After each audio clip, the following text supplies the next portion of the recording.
Bonjour les amis. Une troisième personne de la Sainte Trinité nous est présentée dans l'Évangile de l'an 2000. Il s'agit de l'Esprit éternel. Comme je vous mentionnais antérieurement, le Père, c'est la présence, c'est l'amour. Le Fils, c'est le Créateur. L'Esprit, sa fonction principale est de diffuser. Cette diffusion se fait de toute éternité et tout particulièrement aujourd'hui. Regardons ensemble ce que dit l'Évangile de l'an 2000, ce que le Christ nous dit de l'Esprit, et par la suite, nous pourrons nous poser quelques questions. Est-ce qu'il agit véritablement à l'intérieur de nous? Est-ce qu'on l'écoute? Est-ce qu'on le met en pratique? On y reviendra tout à l'heure. Maintenant, regardons. L'Esprit éternel. L'Esprit éternel est la lumière qui émane de tout l'être de Dieu. C'est la lumière de la vie divine, c'est la vie divine lumineuse. Cette lumière est vivante et toute semblable au Père lui-même. C'est par elle que jaillit la lumière de la vie dans votre monde et dans les mondes supérieurs. Là évoluent des milliers de millions d'êtres invisibles, depuis les anges jusqu'aux êtres les plus lumineux qui forment la cour du Père des cieux et qui travaillent sans cesse avec lui dans son immense création. L'Esprit éternel, c'est le rayon divin de la vie du Père, de la lumière du Père. Le soleil ne peut éclairer, réchauffer et vivifier sans le rayon qui émane de lui. Toute vie sur la terre nous est communiquée par le rayon du soleil. Le rayon est le lien lumineux, le lien de chaleur entre le soleil et l'être qui reçoit la vie. Sans le rayon du soleil, la vie est impossible sur la terre. De même, dans la Trinité, l'Esprit éternel est le lien lumineux de la vie entre le Père et le Fils. C'est le lien qui communique la lumière et l'amour divin au Fils éternel. Il est le lien d'amour, de lumière, de vérité et de vie entre le Père et le Fils éternel. De même que dans une famille, la mère est le lien d'amour, d'affection et de vie entre le Père et le Fils, ainsi dans la Trinité, l'Esprit éternel est le lien d'amour, de vie et de lumière entre le Père et le Fils. L'Esprit éternel est comme la mère divine dans la Trinité. Sans lui, la famille divine ne pourrait pas exister, de même que sans la mère, il n'y a pas de famille humaine. Les trois personnes divines, en tous points semblables et égales, forment le Dieu un et trois. Dans les trois personnes, il y a la plénitude de l'Esprit divin.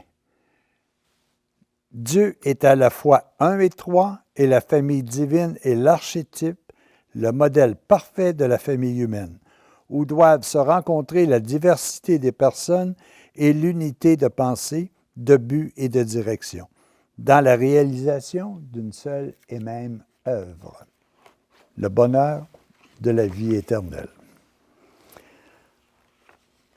Alors, c'est comme si l'Esprit Saint devenait le ciment entre nous et notre création ultime, notre création de toute éternité. On le dit maintes fois que le Père, c'est l'amour, le Père, c'est la présence. Le Fils, c'est la création, c'est ce qui crée, c'est ce qui développe l'amour, c'est qui ne peut faire autrement que de partager cette image d'origine qui est l'amour. Tandis que l'Esprit Saint, c'est celui qui diffuse cet amour à l'intérieur de toutes les particules créées par le Fils. Maintenant, est-ce que nous sommes véritablement conscients de l'action de l'Esprit Saint en nous?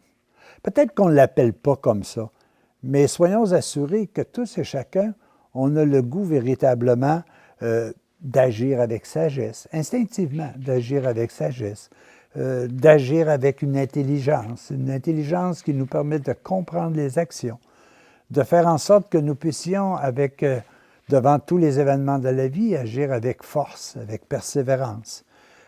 Nous sommes aussi vraiment animés, même si bien souvent on ne le pratique pas totalement, de ce désir de ne pas déplaire à notre Créateur, mais surtout de ne pas déplaire nécessairement à tous ceux et celles qui nous entourent. Nous sommes liés tous ensemble par le même souci de conserver notre vie et de la conserver de la façon le plus éternellement possible. Oui, l'Esprit Saint, il est totalement présent en nous. Mais est-ce qu'on agissons avec lui? D'abord, est-ce qu'on l'écoute? Est-ce qu'on l'interroge? Est-ce qu'on veut développer ce qui... Chacun de ces rayons nous amène ce que je vous disais tout à l'heure, la sagesse, l'intelligence, la force, le conseil, mais aussi toute la charité, le partage, la patience, la tempérance, tout ce qui concerne, si vous voulez, la bonté, la fidélité envers tous ceux et celles, que ce soit sur le plan divin ou que ce soit sur le plan humain. Mais ces rayons-là qui s'en viennent vers nous ou qui sont projetés de nous, est-ce qu'on les perçoit? Est-ce qu'on veut les développer? Est-ce qu'on veut davantage les comprendre? L'Esprit éternel est là toujours, sans cesse, jusqu'à ce qu'on décide, nous, par notre liberté, de se connecter, d'essayer de comprendre qu'est-ce que ça veut dire que de partager. Qu'est-ce que ça veut dire que de faire du bien à ceux qui nous entourent? Qu'est-ce que ça veut dire d'être patient? Qu'est-ce que ça veut dire d'être bon, doux, juste et louable? Tous ces éléments-là, c'est intrinsèque chez nous. Soyez assurés, même la personne qui nous semble la plus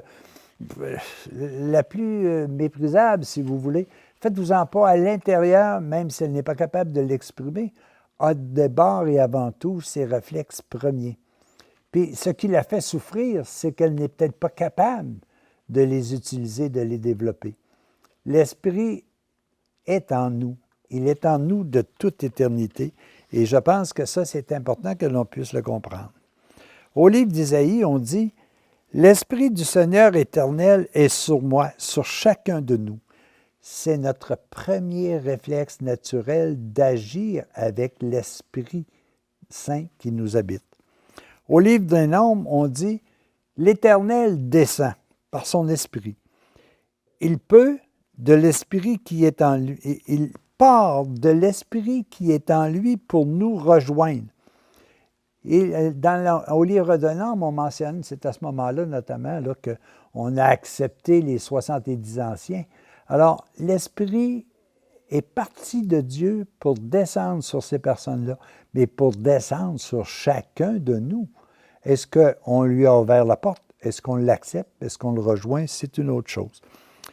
Jean dit aussi, « L'Esprit de vérité que le monde ne peut recevoir parce qu'il ne le voit pas et ne le connaît point, mais vous, ceux qui cherchez Dieu, vous le connaissez, car il demeure en vous et il sera en vous de façon éternelle. » Est-ce que je me préoccupe de le développer?